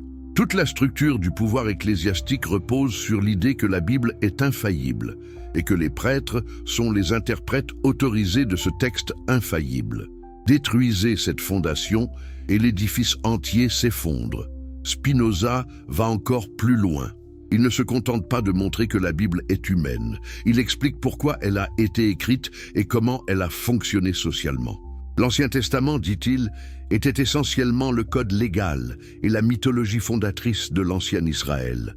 Les prêtres l'ont compilé pour maintenir l'ordre social, pour justifier leur propre autorité, pour unifier les tribus sous une histoire commune. Les lois sur le sacrifice, sur la pureté rituelle, sur les fêtes religieuses, tout cela servait à centraliser le pouvoir dans le temple de Jérusalem et les mains de la classe sacerdotale. Les histoires de l'Exode et de la conquête de Canaan, qu'elles soient historiquement vraies ou non, servaient à créer une identité nationale, à justifier la possession de la terre, à expliquer pourquoi ce peuple particulier était choisi par Dieu. C'est de la mythologie nationale, comme les Romains avec Énée ou les Grecs avec leurs héros fondateurs. Utile socialement, mais pas littéralement vrai, et certainement pas dicté par Dieu. De même, le Nouveau Testament servait les besoins de l'Église primitive. Il devait convertir les païens, justifier la rupture avec le judaïsme, expliquer pourquoi le Messie juif attendu n'avait pas restauré le royaume d'Israël comme prévu, établir une structure de pouvoir ecclésiastique. Les évangiles et les lettres ont été sélectionnés, édités et canonisés pour servir ces objectifs. Les nombreux autres évangiles et textes chrétiens primitifs qui ne correspondaient pas à l'orthodoxie émergente ont été supprimés et déclarés hérétiques. Pensez au processus de formation du canon biblique. Qui a décidé quels livres étaient la parole de Dieu et lesquels ne l'étaient pas? Des conciles d'évêques au IIIe et IVe siècle, des hommes votant sur quels textes étaient divinement inspirés. N'est-ce pas ironique? Si Dieu avait vraiment dicté ces livres, n'aurait-il pas été plus clair sur lesquels étaient les siens? Pourquoi laisser des humains faillibles décider des siècles plus tard? Et les critères qu'ils ont utilisés n'étaient pas toujours théologiques. Parfois c'était politique. Les évangiles gnostiques ont été rejetés en partie parce qu'ils remettaient en question la hiérarchie ecclésiastique émergente. L'Apocalypse de Pierre n'a pas été incluse parce qu'elle était trop graphique dans ses descriptions de l'enfer.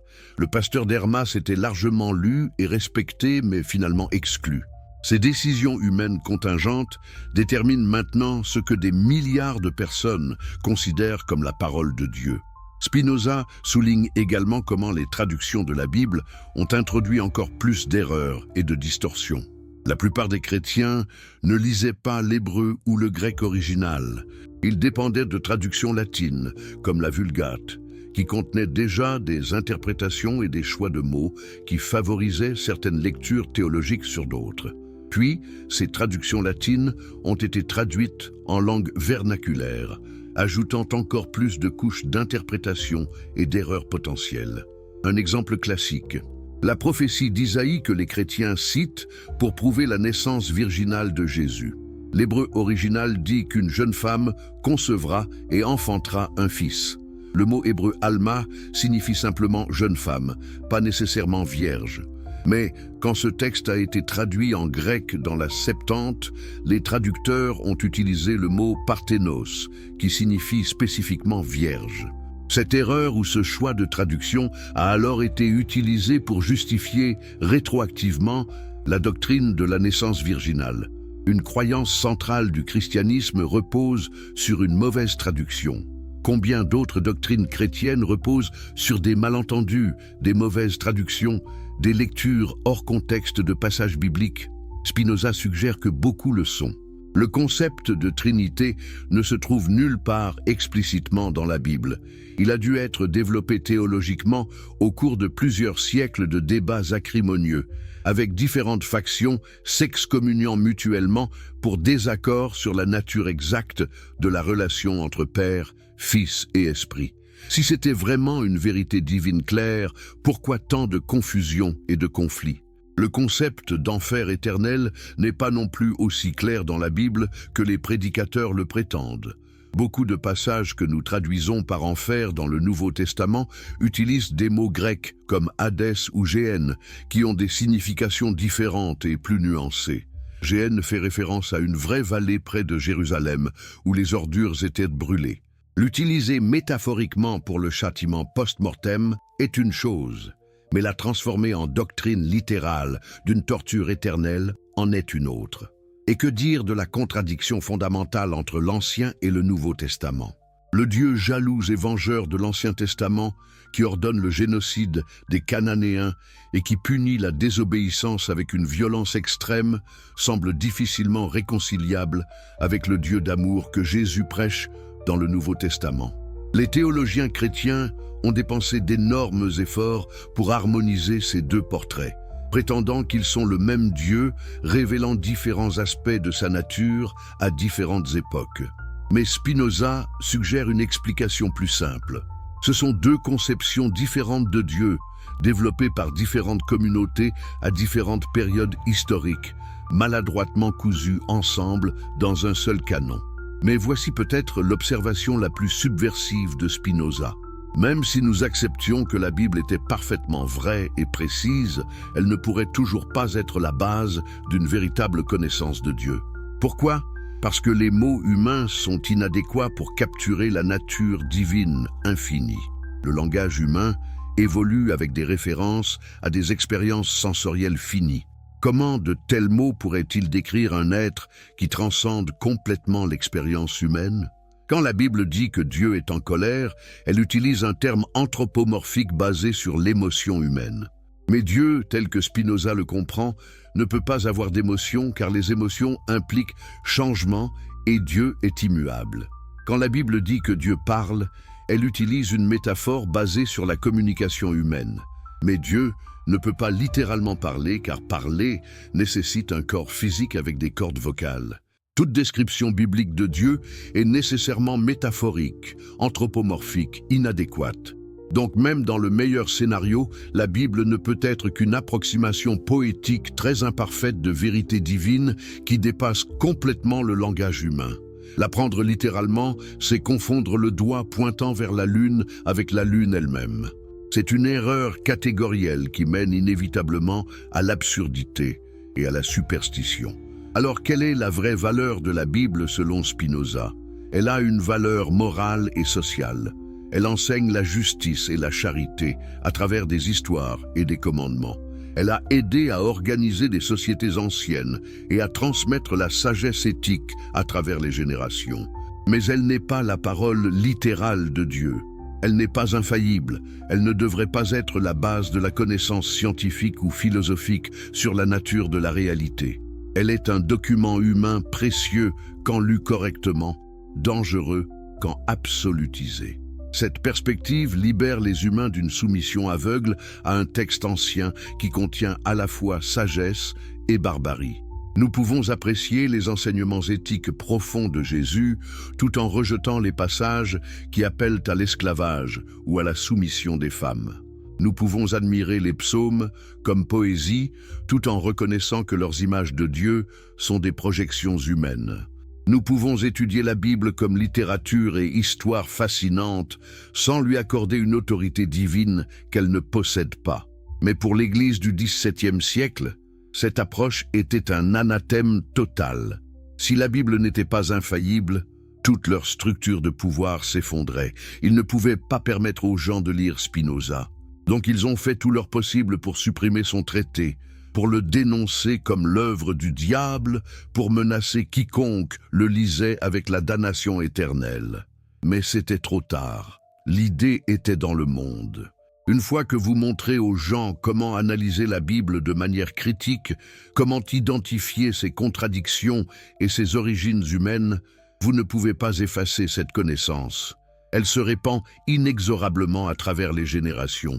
Et aujourd'hui, 3 siècles et demi plus tard, même les séminaires catholiques et protestants enseignent la critique biblique historique. Ils admettent que Moïse n'a pas écrit le Pentateuque, que les évangiles ne sont pas des témoignages oculaires, que Paul ne connaissait presque rien du Jésus historique. Spinoza a gagné, pas de son vivant, mais à long terme, sa vérité a triomphé. Maintenant que nous comprenons que la Bible n'est pas la parole de Dieu, nous devons affronter la question suivante.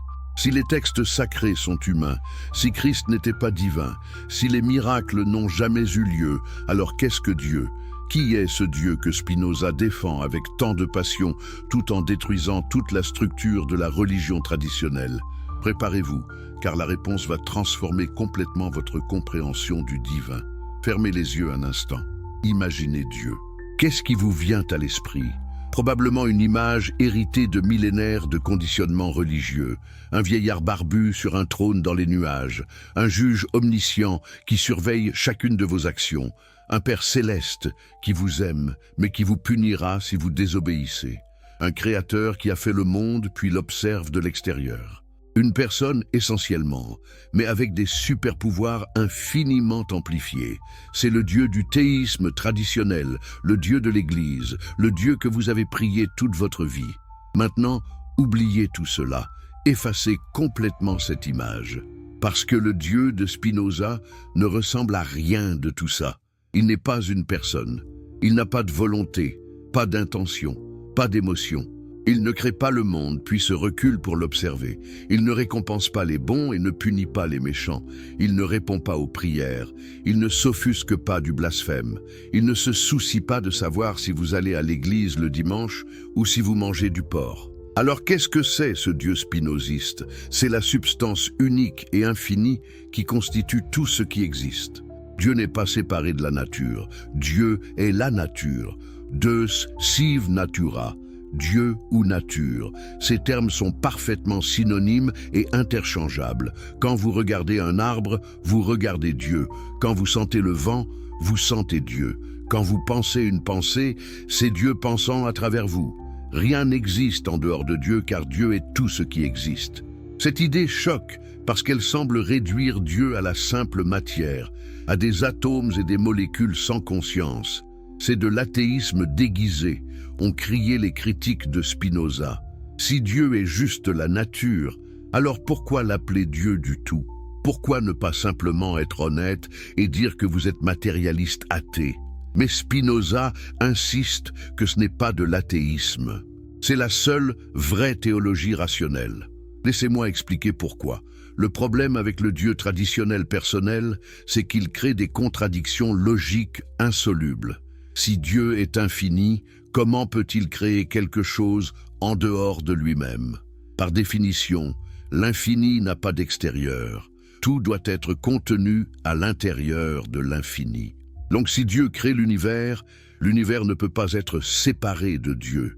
Il doit être une partie ou un mode de la substance divine. Si Dieu est parfait et complet, pourquoi créerait-il quoi que ce soit? La création implique un manque, un désir d'obtenir quelque chose que vous n'avez pas. Mais un Dieu parfait ne manque de rien. Il possède déjà tout en lui-même. L'idée qu'il décide soudainement de créer un univers suggère qu'il était incomplet avant et devient complet après, ce qui contredit sa perfection. Si Dieu est immuable et éternel, comment peut-il agir dans le temps? Agir signifie changer d'un état à un autre. Avant l'action, Dieu n'agissait pas. Après l'action, Dieu a agi. C'est un changement, donc Dieu n'est pas immuable. Mais l'immutabilité est une propriété essentielle d'un être parfait. Car tout changement serait soit une amélioration, ce qui implique imperfection antérieure, soit une détérioration, ce qui implique imperfection actuelle. Tous ces paradoxes du théisme traditionnel s'évaporent dans le système de Spinoza. Dieu ne crée pas l'univers comme quelque chose d'externe parce que l'univers est Dieu se manifestant. Dieu n'agit pas dans le temps parce que Dieu est l'éternité elle-même et tout ce qui se passe dans le temps est l'expression nécessaire de la nature éternelle de Dieu. Dieu ne choisit rien parce que tout découle nécessairement de son essence, comme les propriétés d'un triangle découlent de sa définition géométrique. Mais alors, protestez-vous, quel genre de Dieu est-ce qui ne peut pas choisir, qui ne peut pas agir librement? N'est-ce pas nier la liberté de Dieu? Spinoza répond avec un renversement brillant. La vraie liberté n'est pas la capacité de choisir arbitrairement entre alternatives. C'est être déterminé uniquement par sa propre nature, pas par des causes externes. Un humain sous l'emprise de passions violentes n'est pas libre même s'il croit choisir, parce qu'il est déterminé par des forces qu'il ne comprend pas.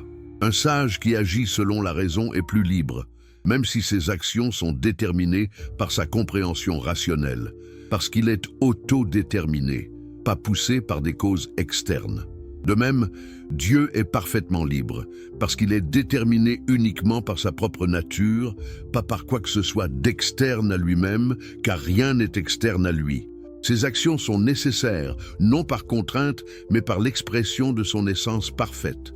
C'est une liberté supérieure à la capacité capricieuse de choisir autrement, qui impliquerait que Dieu pourrait agir contre sa propre nature parfaite, ce qui est absurde.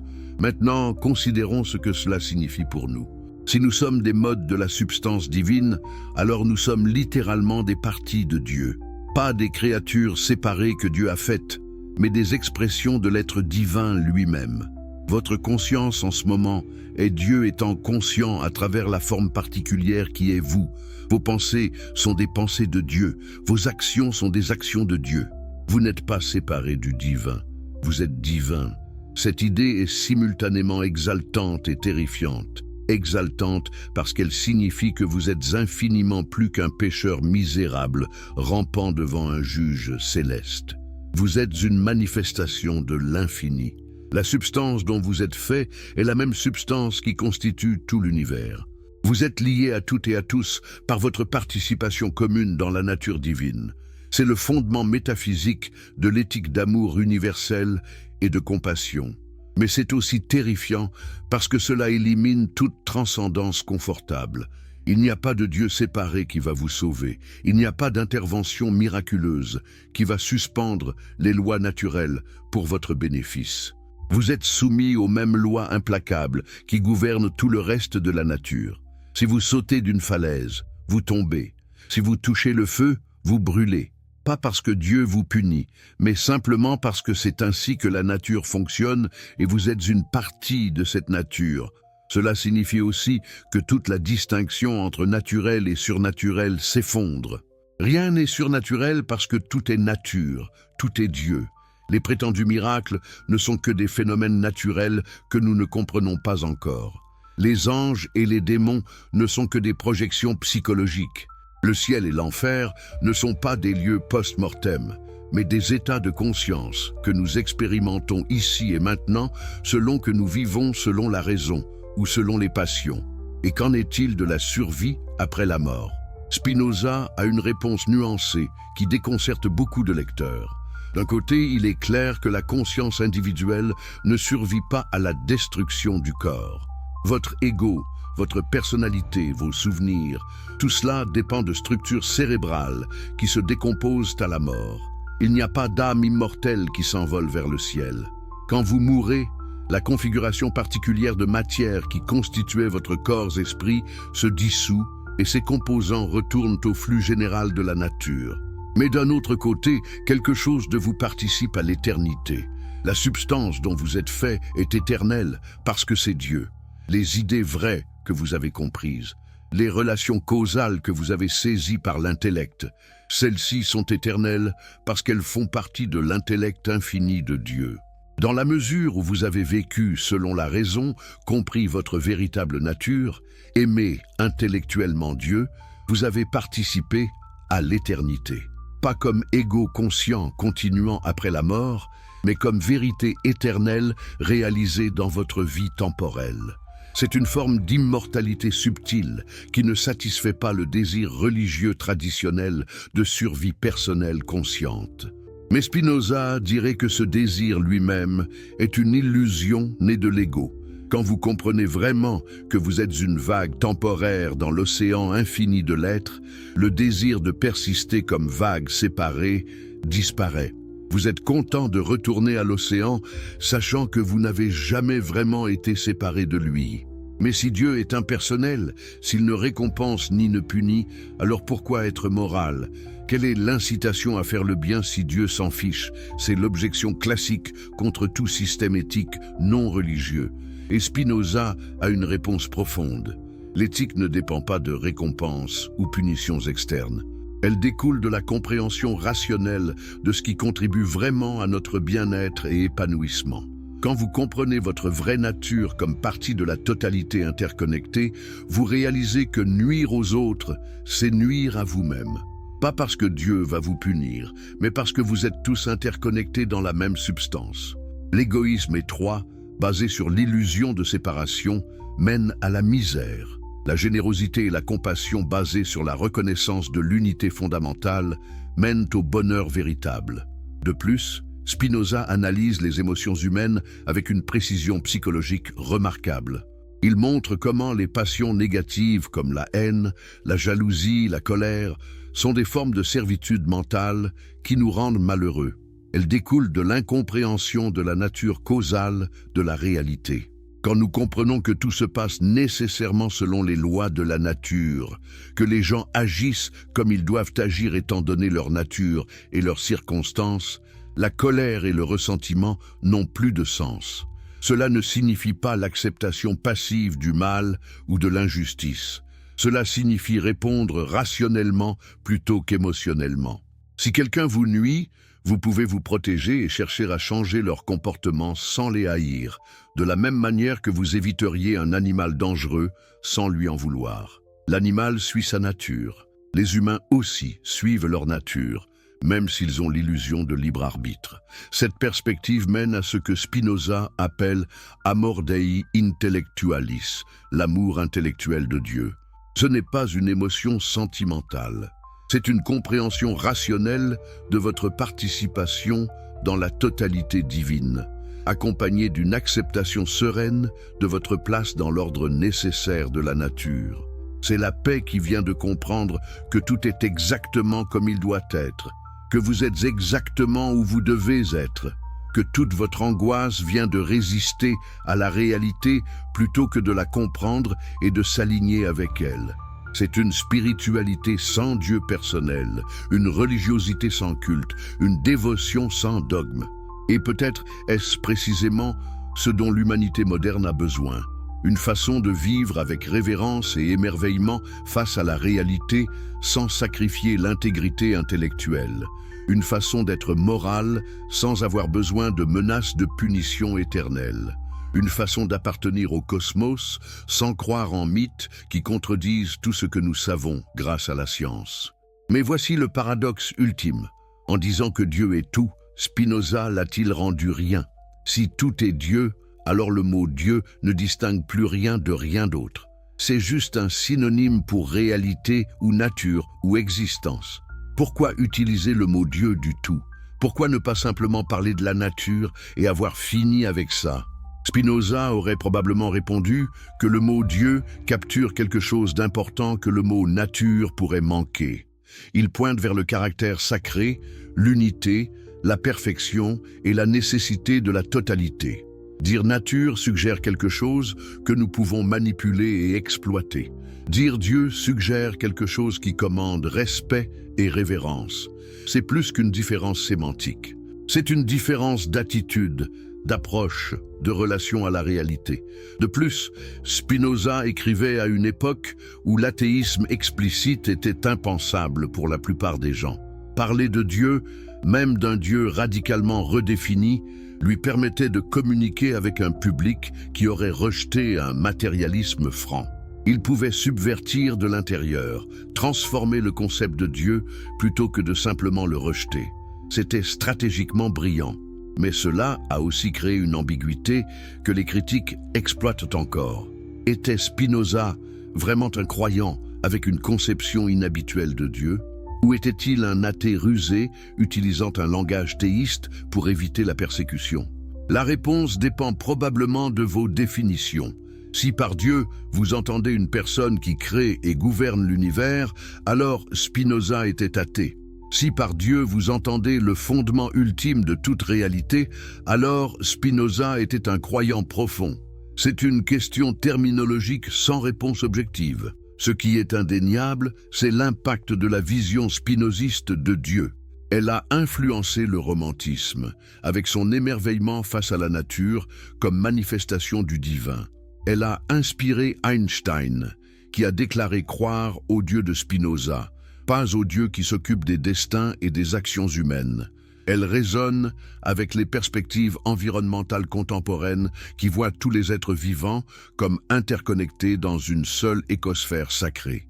Elle offre un pont entre religion et science, spiritualité et rationalité. Et c'est précisément pourquoi l'Église la détestait tellement. parce que vous ne pouvez pas facilement réfuter Spinoza. Ses arguments sont logiquement rigoureux. Son système est cohérent. Contrairement aux athées simplistes qui nient simplement Dieu, Spinoza propose une alternative sophistiquée qui satisfait le désir humain de transcendance tout en restant rationnellement défendable. C'est bien plus dangereux.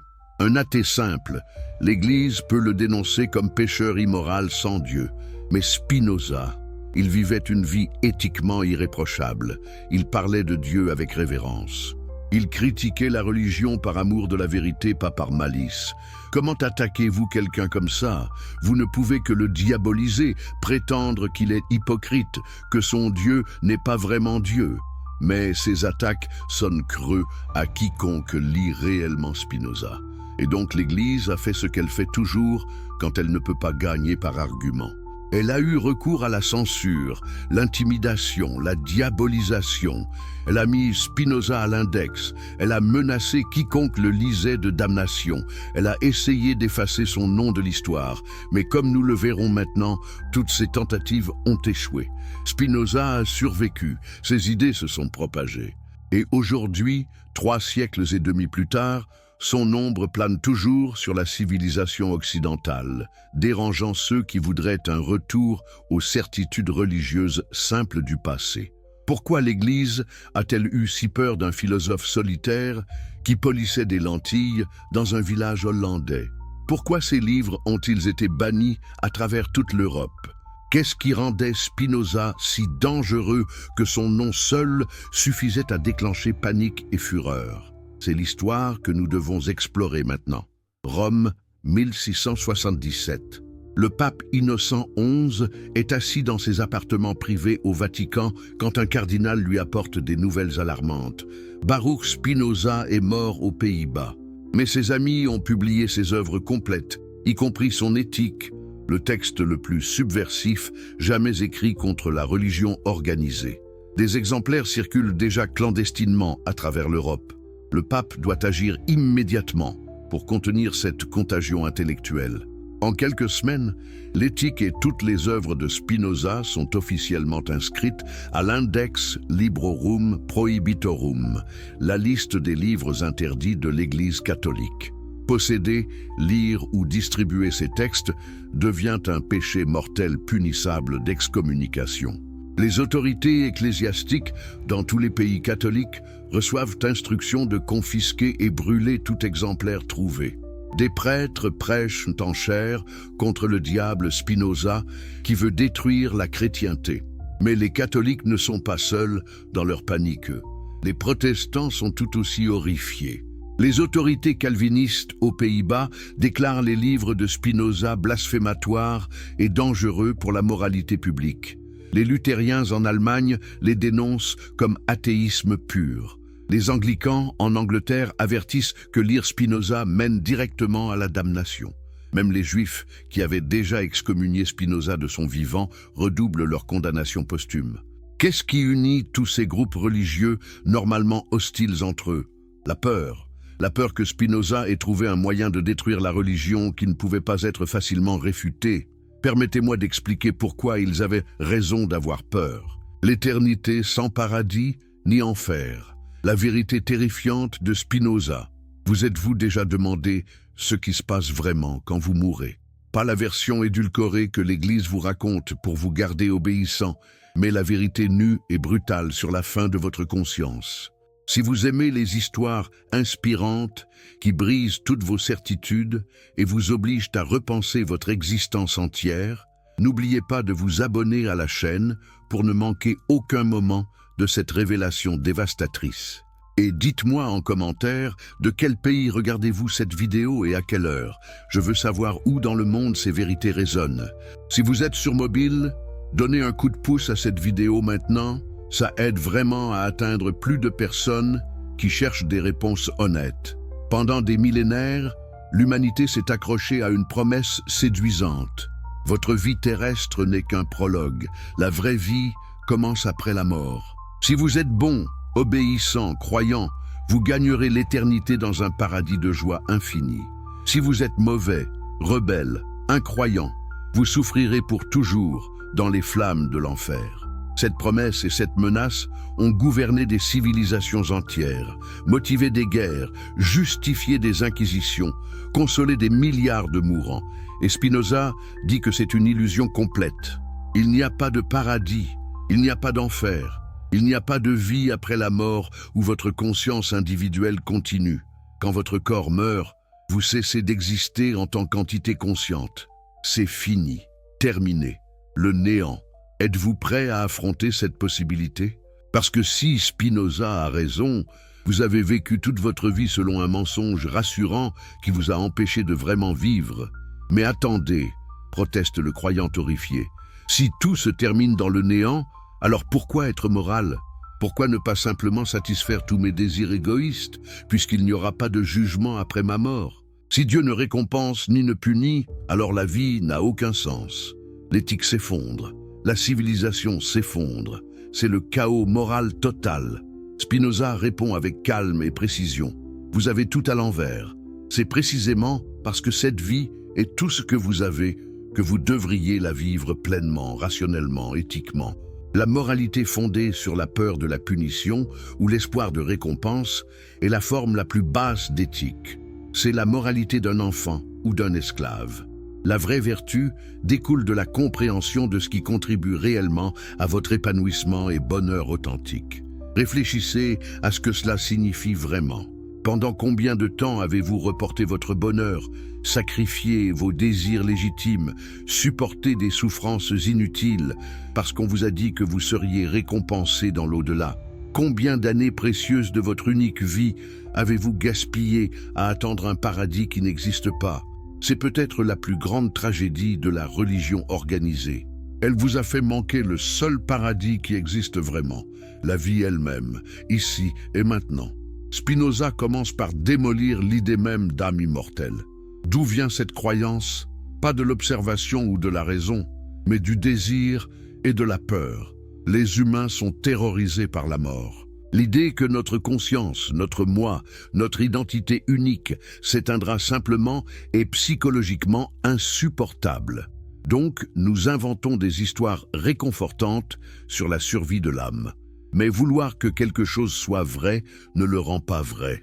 Qu'est-ce que l'âme selon la religion traditionnelle? Une substance non matérielle, immatérielle, qui habite le corps pendant la vie et s'en échappe à la mort. Cette âme contient votre conscience, vos souvenirs, votre personnalité, votre identité. Elle est le vrai vous, tandis que le corps n'est qu'un véhicule temporaire. Après la mort du corps, l'âme continue à exister pleinement consciente, capable de pensée et de sentiments, attendant le jugement final ou allant directement au ciel ou en enfer selon vos croyances spécifiques. Spinoza demande les questions embarrassantes que personne n'ose poser. Comment exactement une substance non matérielle peut-elle interagir avec la matière?